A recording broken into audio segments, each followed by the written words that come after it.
right from the UN's Food and Agriculture Organisations to local growers, looking at systems that aren't sustainable for the long term and how they change those. You've also seen a lot of work on relocalisation. You are part of a bigger movement, not just sustainable cities across the whole world, from the Toronto Food Policy Council, things in Australia, in Brisbane. There are places you can look at and draw.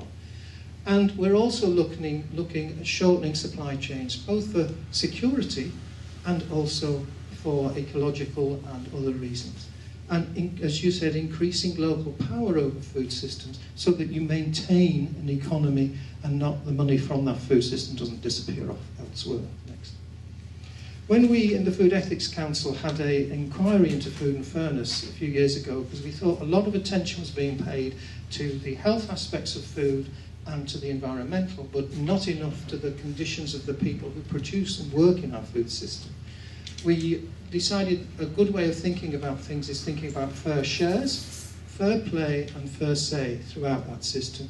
I will put out copies of many of these things I'm showing you to have a look at, and the stuff over there, and everything's downloadable on the internet. But again, what we came to recognise is if you're bothered about problems in the food system, you can't just think about the food system. You have to think about what frames it, what shapes it. Would you go back? Oh, go forward. Right, that's the one I want. You have to, no, stay on that one. Yeah. And you have to look at the terms of the debate. And that is, as someone mentioned, was it you, Malcolm? This is what the Brexit argument's going to be about. What kind of future food and farming are we going to have in the UK? Next. But this isn't something we're thinking about for you and me now, or even just our kids. This is about the future generations, as well as across the world. Avoiding waste is not simply about being fitter and healthier and not having a life. Actually, obesity is a sign of food waste in one sense, because we're having more than we need. And food waste it means all the resources that have gone into producing the food are lost. We need to maintain biodiversity. We have to think about the consumption of livestock, the use of livestock, the land. Most of the cereals and the material produced in the world is fed to livestock. And where do we put our money? What do we invest in? What's our government's priorities for its food and farming research and the political priorities that they demonstrate? As Hilary said, you can go on. In our report on our work, our interim report on Recipe for Inequality and our final proposals on the Food and Poverty Commission, there's lots of material you can draw on, and some of which is referred to obliquely in the Charter, so there are things you can draw on. There are lots of other places, yes, next day, from the London, Beyond the Food Bank work to what's going on in Manchester, and Kay's come over from Preston, and there's Lucy Antal in Liverpool. There are lots of people you can share knowledge with. Next. And there is an End Hunger campaign which has come out of the Fabian Commission, which has a menu of asks to address hunger. There's a copy of that over there, and use that to download. Next. And there's the People's Food Policy, which the Land Workers Alliance had meetings across the country to develop. I see there's some flyers. I brought some, but someone else brought one as well. Right, so okay, great. Have a look at that and draw on this material. This is about sharing knowledge and experience. And there's a lot of it around. You have some to share with others, and they have it to share with you. Next. So I think we have to go beyond the current assumptions we've had, and which have been that we can eat what we want, when we want, from wherever we want in Europe. Think about that picture of the world you saw, where 5 billion people don't have anything like what we have. What's that future going to be? And even if we could, should we? And there are these unknowns. We have a more volatile political environment than we've ever seen for decades with Brexit, with the new American administration. And thinking about food and what kind of world we want to live in. I want to see a world that my children, if they have them, their grandchildren by the end of this century, is one where everyone can be well fed. There's actually no reason physically why that isn't possible today. Next. So what are we going to do in order to change?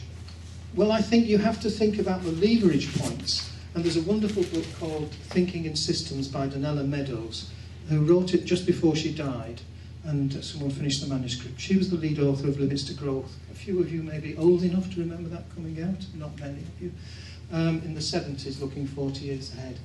There are about 12 different levers to think about, and the most effective in changing a system are looking at the rules and the incentives and the punishments and constraints. What would the banking crisis have been with different incentives for people in banking and different rules? Would we have had one indeed? Who has power over them? You need next to look at the capacity for self-organisation and maintaining that. And both the previous speakers, in a sense, have mentioned that. Things are happening. You are self-organising here around this. And that means there's a chance to experiment and do new things. Next. Being clear what the goal is. What do we use land for? Is it to produce food or fuel or fibre or feed? And what's the purpose of a food system? Is it to have fair, healthy and sustainable food for everyone? In which case you can say you've some measures of whether it's delivering it next. And finally, that whole mindset. Do we shift from that productivity to the sufficiency mindset, and then everything follows next? Now, everyone says at this point, well, what do I do? Well, again, 4 dimensions, I think, for action. First of all, and I'll use my arm, who acts? Acts in individuals. Well, we've heard about individuals who started things, John, Little John and others. Incredible Edible Todmorden, which celebrates 10 years in next week. A festival of ideas, 3 days, 4 days, come along if you can. Individuals and community, and that's what you're starting to do in groups, and corporate actors, and that might be businesses, that might be the council. The next, to what end is your action directed? Reform, renaissance, which is the bottom up, revolution in the way we do things, think about things, or resistance to the way things are going. Next, using what levers? So, in my view, I'm interested in a revolution in the paradigm, the way we think about this, reforming the rules to deliver the project, the system that we want, supporting new initiatives that go that way, and resisting in the way that takes you further down levels of inequality. And that takes you, I've described a volume, a cube. Next, finally, you need to decide which bit of power you're addressing or taking, where you are looking at what you can control and what you need to challenge and how you challenge that. And you're not alone. One of the great things is, and which our government has signed up to, as have all the governments of the world, the Sustainable Development Goals for 2030, which are everyone connects to food in some way or other. Next. You've got a number that focus on maintaining the biodiversity, others that look at how we develop a society without hunger and health throughout, and an economy that works for that, as in partnership across businesses, governments, and so on. And our government is signed up to that. It's our job partly to keep them to it. Right, next slide. I hope if there's anything useful on the Food Systems Academy website, you can use it. I have a blog that I keep with interviews from, for example, Phil James, leading expert on obesity recently, to keep it going. And they're all free to download, and there's further resources. Next. And final, penultimate slide actually, this picture. We don't live in Hull, or I don't live in Liverpool, or Ebden Bridge. I live here, on this weird little planet. There's none like it that we know of, and any that there are a hell of a long way away. And this place has got all kinds of peoples across it, fantastic diversity, has shown communities with huge resilience over the years. And our challenge is, how do we cooperate together to live on it? Not how do we compete together to live on it. How do we cooperate together to live on it, to deal with those big challenges? And that means sharing knowledge and experience, and knowing enough's enough, so that we've got enough of material stuff, so we've got enough time to enjoy living with each other. And enjoy food, because food is about pleasure as well. Thank you very much, and have a great day.